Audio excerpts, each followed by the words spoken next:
Goiás é conhecida por sua arquitetura, tradições e pessoas que marcaram a história, através da literatura, do artesanato e da culinária.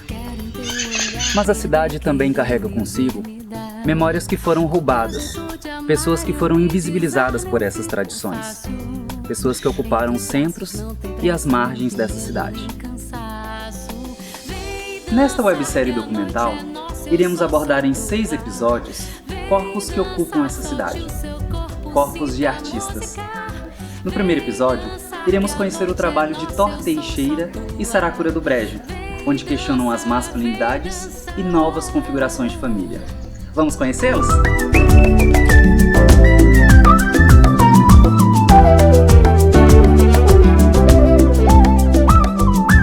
Vive esse momento, deixa o tempo eternizar. Eu só me arrependo do que não deu tempo de falar. Quero olhar pra trás e lembrar de hoje como o dia que eu fui mais feliz e que me perdi nessa melodia. Vem dançar que a noite é nossa, eu sou só tua. Vem dançar, solte o seu corpo, sinta a música. Vem dançar que a noite é nossa, eu sou só tua. Vem dançar, vem dançar.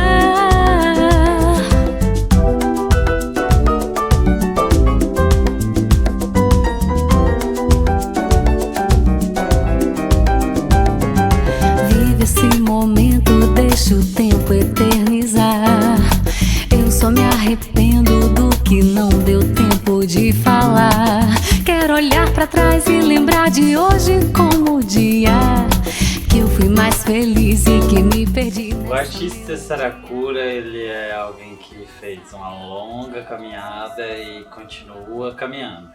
Ele é alguém que não sabe se conseguiu ser o que escolheu ou se só é sem escolha mesmo. Eu gosto de brincar, uma vez uma amiga falou assim, é tão lindo, né, a gente ter escolhido isso que a gente é e tal. Aí eu parei pra pensar assim, se eu tinha realmente escolhido, né? Aí eu vi que não, assim, que nem tudo foi uma escolha, né? Eu falei, olha, eu tô mais pra um coco na ladeira. Eu acho que na hora que eu quis ser artista foi como se eu tivesse me descobrido um coco numa descida, assim. Então nunca mais parei. Gira.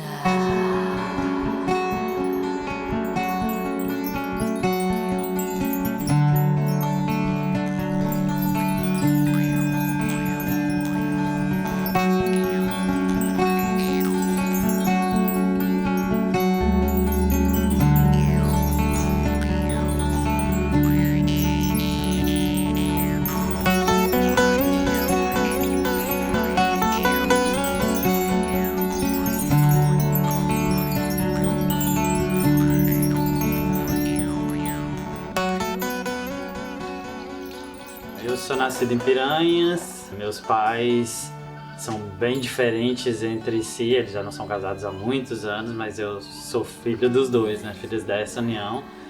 Além das suas respectivas carreiras, eles também são políticos, de lados muito opostos. Minha mãe é de esquerda, líder de movimento social, sempre, e meu pai é de direita, do PL, do agronegócio, assim, ele é agricultor totalmente outra onda.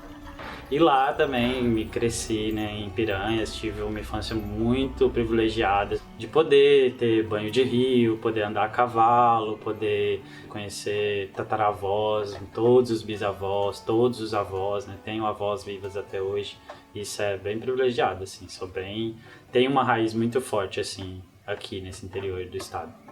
Aqui na cidade de Goiás eu moro no centro histórico, no olho do furacão. Eu considero sim que seja um privilégio, mas um privilégio que ele é conquistado e financiado por mim mesmo, né? Através do meu trabalho, né? Por quê? Porque eu não vim aqui para o centro da cidade de Goiás ocupar a casa que era do meu familiar e estava parada, eu já cheguei e vim aqui para o centro. Não.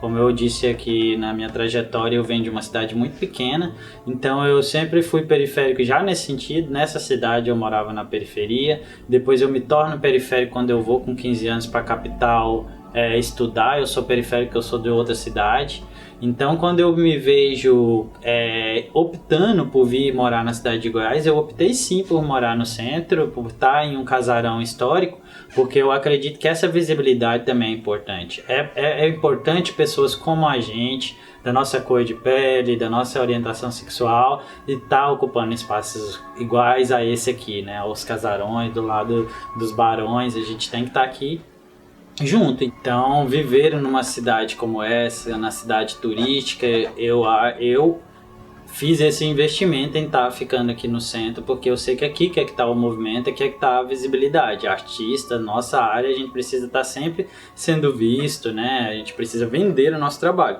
E é aqui que as pessoas que compram, que consomem, elas estão.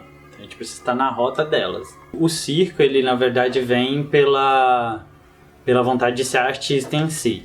Eu já sabia que eu queria viver de arte, já sabia que queria ser artista, mas eu não sabia qual arte eu iria me adaptar e qual arte também iria me aceitar. Eu quis ser artista, na verdade, com um intuito muito grande de conhecer o mundo. Eu sempre achei que eu era muito deslocado na cidade que eu nasci, por ser muito pequeno. Então eu achava muito deslocado lá, mas achava que era algo muito utópico, que era diferente, que era tipo impossível, né? Era algo para quem tinha nascido no Sudeste e para quem tinha nascido no Rio de Janeiro ou em São Paulo, não para quem tinha nascido em Piranhas. O ser artista, o fazer arte era algo que eu deixei guardado, assim, acho que toda a minha infância. Tentava deixar guardado, né? Mas sempre participei de concursos de música, participava de alguma coisa de dança ou outra, montava os grupos teatrais da minha escola. Então ali pelos meus 20 anos, quando eu começo a viajar, a conhecer malabaristas de rua, pessoas que eram de outros países, chilenos, uruguaios, argentinos, venezuelanos, colombianos, gente que estava muito, muito, muito longe de casa, que a sua única ferramenta era os malabares, era o circo, e isso me encantou muito, né? O circo sempre foi um espaço que se dizia acolhedor, que pegava ali as pessoas nas margens e agregava ao seu centro, né? A sua comunidade. Muitas vezes era com uma certa segunda intenção, no caso do circo tradicional. Muitas vezes abraçava todo mundo, mas é porque também precisava de mão de obra barata. No meu caso, eu já não passei tanto por isso, então eu já comecei na rua. Se eu conto que no meu movimento começamos juntos ali em Goiânia 15, 20 malabaristas, LGBTQIA+, só tinha eu. A partir dos outros LGBTs que foram chegando depois, já tinham mais abertura, né?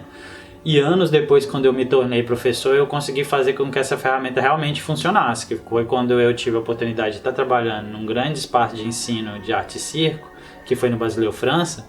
Eu sempre tentei ser o mais acolhedor possível para a comunidade, e eu acredito que o tempo que eu tive lá nessa instituição foi onde a gente mais teve de LGBTQIA+ no circo em Goiânia. E isso cresceu, esse movimento ele não volta, né? Ele não diminui, eu acredito, ele só tem a crescer. A cidade não tem como a gente esconder, tipo, para outras pessoas de fora da cidade, a cidade tem também o apelido de Gayás, sempre foi uma cidade bastante gay, assim, né? Dito isso, no carnaval mesmo, no carnaval a gente vê que várias pessoas que lá em Goiânia estão super reprimidas, ela vem aqui no carnaval, ela se liberta, ela veste de bailarina, ela se joga, então, tipo, a cidade, ela é acolhedora hoje em dia para o público. Eu acho que ela já foi muito machista, já foi muito patriarcal, mas eu acredito que algumas gerações atrás eles investiram em mandar esses coronéis, eles mandaram muitos filhos para fora para estudar e tudo mais, e essa galera nem todo mundo quis voltar, né? Então muita gente dessas famílias mais antigas, desses ranços, não voltaram para a cidade. Aí a cidade se torna muito uma cidade de mães, né? De mulheres. E se você for ver aqui no centro histórico, como as casas são muito antigas, se você for ver, a maioria que estão morando é mulheres, sozinhas, viúvas, porque os homens já morreram. Então, tipo, nesse tempo, é claro que teve muita transformação. Então a cidade, sim, eu acredito que já foi muito mais violenta com esse público, muito mais perigosa. Mas hoje eu vejo, assim, ameno, assim, ainda. Eu vejo como a receptividade melhor do que você vai encontrar numa outra cidade não turística, por exemplo. Então a gente é mais de 250 municípios no estado, e se você for colocar as cidades que um casal pode andar de mão dada, não vai dar 10, assim, né? Que você pode sentar na praça e aqui com certeza está entre elas, né?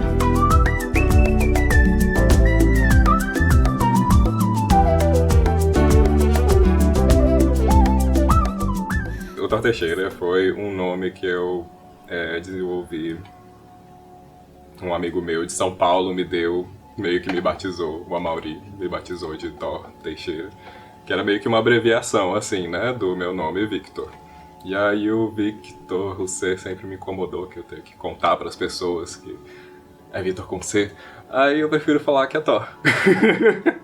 Acho que desde criança eu fui incentivado, né, a ter o contato com as artes, né. Eu gostava de desenhar, minha mãe sempre fala que eu era uma criança muito na minha, né, e aí ela me apoiou muito, assim, me colocou em uma aula de pintura com a minha professora Vilma, quando eu tinha uns 9 até uns 13 anos, então foi ali onde eu entendi que provavelmente eu acho que eu não ia viver sem aquilo mais.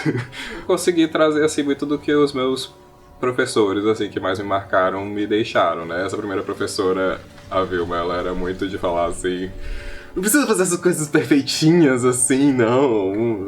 As coisas é a pintura, isso daí não é o espelho. Então, se joga, sabe? Eu acho que essa arte minha, ela contribui no sentido de sensibilizar a parte que mais causa a homofobia, né? O machismo, que é os próprios homens, no sentido de...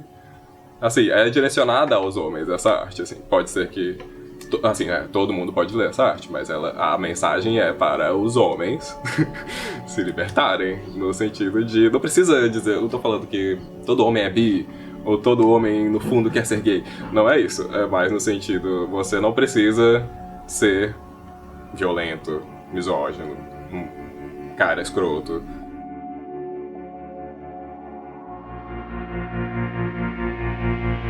Quando eu era criança, eu me lembro que eu já queria desenhar umas coisas assim e tal, uns homens pelados. E aí, tipo, escondido, né? Tipo, totalmente assim, mocosado, assim, o segredo de 7 chaves e tal.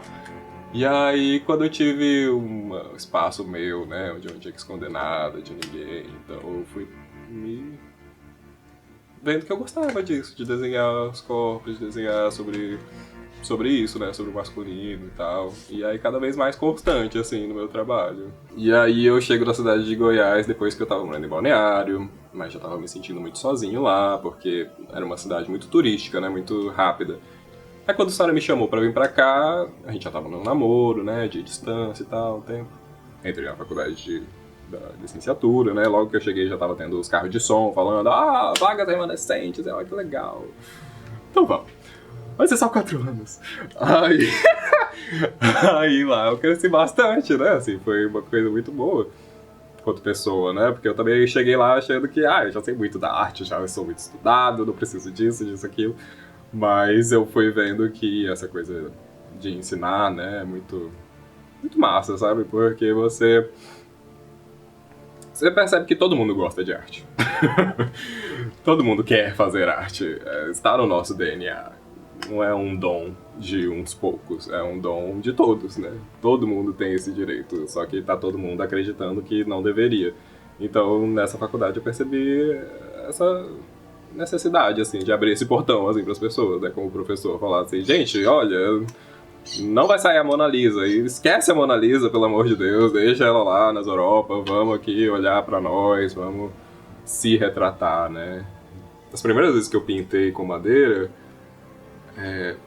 eu via no público uma surpresa muito feliz, assim, né, uma coisa assim, muito, nossa, que lindo, né? Que inusitado. Porque a gente está acostumado a ver a arte nos quadros, nas paredes, né? Mas nem vai todo mundo considerar a arte na parede uma arte, né? Esse aqui pode entrar numa galeria? Eu espero que sim. Mas não tô assim procurando tanto, né? Tenho aqui a minha galeria, minha exposição, massa de ver. E é isso, de contar um pouco essa história nossa, né? As madeiras, elas são muito assim, essa nossa história, né? O pau-brasil. Brasil feito da exploração. Então, quando às vezes a gente pega um toco de árvore, né, que tem aquela lâmina de uma árvore, é muito massa o impacto, né, porque quando eu vou falar do bioma, quando eu vou falar dos indígenas, é isso que está sendo destruído, né. Pintar numa tela seria legal? Seria, mas eu acho que o impacto numa madeira fecha o conceito, né, daquela obra. Então eu quis buscar essa referência de nós, né? Buscar uma referência de nós pra arte, né? Tipo assim, eu vou continuar reafirmando esse discurso que já tá batido e não adiciona nada a nós, enquanto identidade, né? Enquanto autoestima, enquanto seres capazes disso, de se autoafirmarem, de se identificarem. E depois disso eu fui percebendo o machismo, né? Assim, como que esse machismo ele também contribui nessa visão estereotipada e europeizada, né? Essa eurocentricidade do homem branco. Então, tipo, aí eu comecei a apontar, né, isso daqui é machista, e quando eu fui ver eu estava, também sou machista, tipo, também tenho as minhas coisas, né, também repito esses padrões, nós somos formados nesses padrões.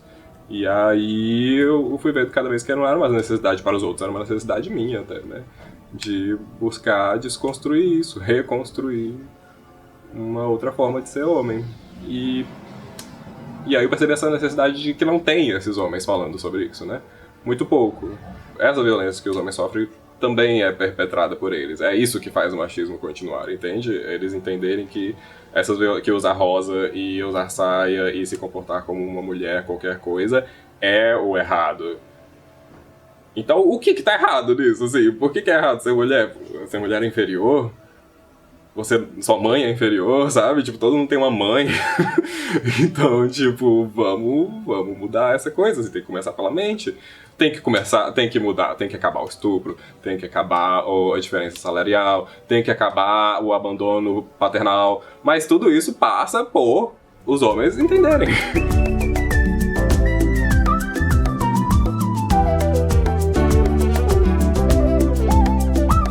Eu me mudei pra cá com uma segurança um pouco maior. Até mesmo quando o Vitor, meu marido, também se mudou, que foi no começo de 2018, embora a gente já sentia que estava tendo uma transformação e uma revelação assim, das pessoas nazifascistas, né, à nossa volta, a gente estava bem mais tranquilo no começo de 2018, mas logo em seguida a eleição a gente já ficou com muito medo, assim, a gente teve muito medo, até mesmo pelo processo do dia mesmo de pós-eleição, sabe? Que foi, eles fizeram aqui na cidade um cortejo fúnebre, onde simulava o enterro da Dilma, o enterro do PT na cidade, o enterro também, a gente sabe que esse enterro também é o enterro das políticas públicas para os GLBTs, também foi o enterro do Ministério da Cultura.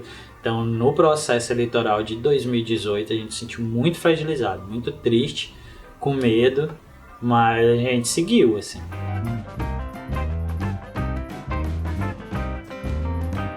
Eu acho que eu sentia o Saracura adulto já quando eu era criança. Tipo, tem coisas que eu passo hoje que eu falo assim, velho, eu acho que tava preparado pra isso, porque eu já sabia que isso ia acontecer um dia.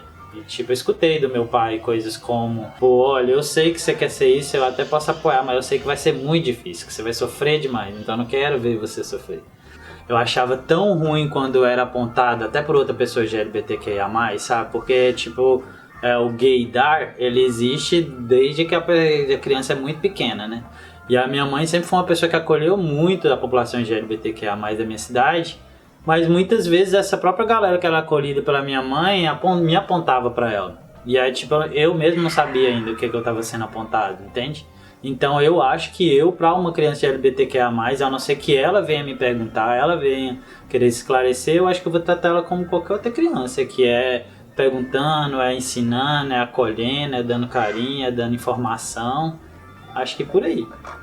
Porque a gente precisa desses refúgios, né? Assim, não é um mundo que vem de graça, né? Ser uma pessoa hétero não tem nada te atacando. Ser um homem hétero não tem muita coisa atacando você. Agora, você não ser hétero tem uma coisa ali enchendo o saco de você o tempo inteiro, né? Pra você ser uma forma e tal. Então, quando eu tava com o cabelo começando a ficar grande, assim, né? Começando a crescer uma franjinha demais, assim. Aí chegou, tipo, os homens da casa, né? Meu pai e meu cunhado da época resolveram que aquele dia eles iam cortar aquele cabelo. Uma coisa que parece banal. Mas era uma violência porque eu não queria. E porque pra eles aquilo não era o jeito de ser homem, né? Então eles estavam reprovando meu jeito de ser, né? Minha identidade, uma coisa que eu estava feliz. E é isso, né? A família às vezes passa por cima da gente, né? passa por cima, porque a gente, quando é criança, já não é considerado gente, né? Você não é considerado um sujeito com vontades próprias. Porque eu acho que, assim, eu ter me assumido gay depois bi foi muito perceber a hipocrisia do mundo, sabe? Aí eu não queria ser hipócrita. Eu pensava que eu teria que viver a vida toda, ok, eu já me planejando. Depois eu fui ver que esse momento foi muito, assim, importante, assim, que me tirou um peso muito grande das costas, né? Até a gente vociferar aquilo, né, parece que não é verdade, né? Você não falar aquilo parece que não sei. Mas o casamento também foi um momento muito feliz, assim, de orgulho, né, da sigla geral, porque foi um momento de estar com pessoas muito amadas, né, e de estar fazendo Porque muita gente também questionava, assim, ai, mas isso, será que vocês não estão reafirmando um patriarcado, uma coisa que a gente está tentando superar, do casamento, dessa coisa do laço e tal? E aí eu penso que também, talvez, mas não tô morando em outro país que não tem essa cultura, sabe? Meus antepassados viveram isso aqui, seus antepassados também. Então, é essa a nossa cultura, eu mereço fazer parte disso, porque é isso, assim, nós somos seres humanos e eu não vou passar por essa encarnação onde isso daqui é parte da, sabe, do cronograma de viver, que eu não vou passar e a gente vai reconstruir, vai reconceituar isso aqui, vamos fazer de um jeito massa, a gente vai todo mundo dançar quadrilha, sem ter lado da quadrilha dos homens, nem lado da quadrilha das mulheres, só os verdes, os rosa, pronto, você seja verde ou rosa do jeito que você quiser, cor é só uma cor, fim. Conheci o Vitor em 2013, na minha festa de 29 anos. Ele foi convidado, né? Eu conheci o trabalho dele antes dele. Foi onde eu trouxe ele aqui na casa e nesse casarão, né, que tinha acabado de alugar, e pra mostrar o casarão, né? Falou, olha, essa casa aqui que eu vou morar agora, né? Eu queria que você pintasse essa parede. Ele fez uma pintura aqui onde hoje é a galeria dele, ele pintou uma parede aí. E foi como um presente ali, assim, né? Pra essa minha casa nova. O Saracura me pediu em casamento. Bem aqui. Ai, ai. Foi lindo. Nem tinha pandemia ainda. Nossa, era um outro mundo. A gente planejou a festa, tudo foi lindo e tal. E aí uma amiga deu uma ideia, assim. Faz no quintal de cora. Porque tava tendo o café lá. A gente vai ser. São cenas de muito amor! Uau!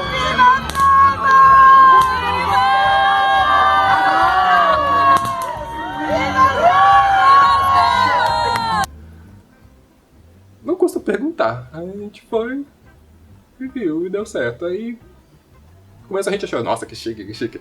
Mas depois a gente foi vendo que era muito mais essa questão assim de ocupação, né? Ocupar espaços tradicionais, né? Eu me senti muito seguro de estar sendo muito amado, né? Não só pelo meu companheiro, de até aceitado, né? Se casar comigo, mas também por toda a comunidade que aceitou vir, que aceitou fazer parte da festa, que aceitou ser padrinho, madrinha, que aceitou, tipo, ajudar na decoração, na comida, igual aconteceu, sabe? Nisso eu senti muito orgulho, assim, de ser amado e de estar certo, de ser uma pessoa correta, sabe? Não só por ser LGBTQIA+, mas por estar fazendo bom, assim, fazendo bem a minha trajetória. Então, mas nesse tema mesmo de ser LGBT, eu acho que o momento ápice de orgulho é ter a cara mesmo de fazer uma festa de casamento no quintal da Cora Coralina, para como eu te falei, para inspirar outras pessoas, né? Para dar essa possibilidade. Família é aceitação, família é compreensão, né? Então, naquele lugar que você tiver intimidade suficiente para ser você, aí é família, né? Pensando assim, eu acho que eu nem tinha família, entende? Eu acho que eu tinha que viver numa máscara assim, por muito tempo. Assim. E hoje eles são minha família, entende? Depois de ter passado ali, nadamos bastante. Aí hoje a gente é família, não precisa usar máscara, estamos todos tranquilos, ufa. E aí hoje a minha família é aqui também, né? Minha família, meu marido, meu gatinho.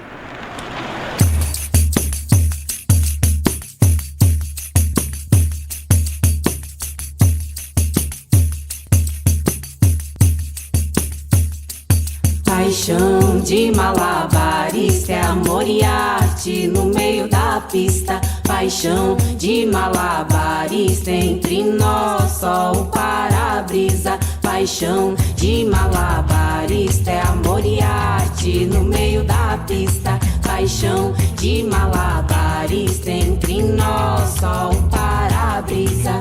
Moça bonita, me olho, foi diferente. Malabarista, esse meu jeito é atraente. Sou colorido e tô onde ninguém tá, na pista de pedestre jogando as coisas pro ar. Foi por acaso que a gente se encontrou. No meio do seu caminho aconteceu, sinal fechou. Sinal fechou.